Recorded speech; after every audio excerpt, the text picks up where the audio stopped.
आप लोग ये क्या है किसी के लिए बैठे? जिला कांग्रेस कमेटी रायपुर का ये मासिक बैठक है। हम लोग प्रत्येक माह बैठक ले रहे हैं। कोरोना काल के बाद ये 5वां बैठक है और बैठक का उद्देश्य ये है कि जो पार्टी की जो गतिविधियां हैं या क्षेत्र की ज्वलंत कोई समस्या है वो सबको समाधान के लिए यहाँ बैठक रखते हैं। इसके अलावा बूथ कमेटी का जो गठन का जो कार्यक्रम चल रहा है उसको भी महत्वपूर्ण एक पार्टी का कार्यक्रम है,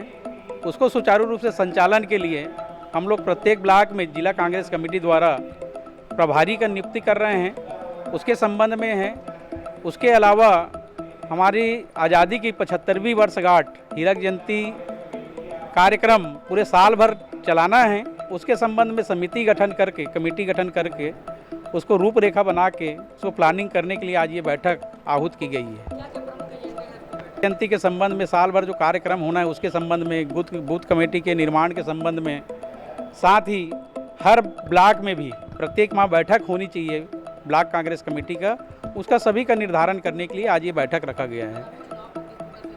नहीं, आगामी चुनाव जो है हम लोग गंभीरता से ले रहे हैं और उसी के संबंध में जिला कांग्रेस कमेटी द्वारा बूथ कांग्रेस कमेटी के गठन जो ज़मीनी स्तर में स्वयं वार्ड में जाके बूथ कमेटी में जाके बूथ गठन करना है और सबके सामने जो पदाधिकारी हैं कांग्रेस के साथ ही कार्यकर्ता है उनके मत के अनुसार, उनके सुझाव के अनुसार वहाँ पे बूथ कमेटी का गठन करना है।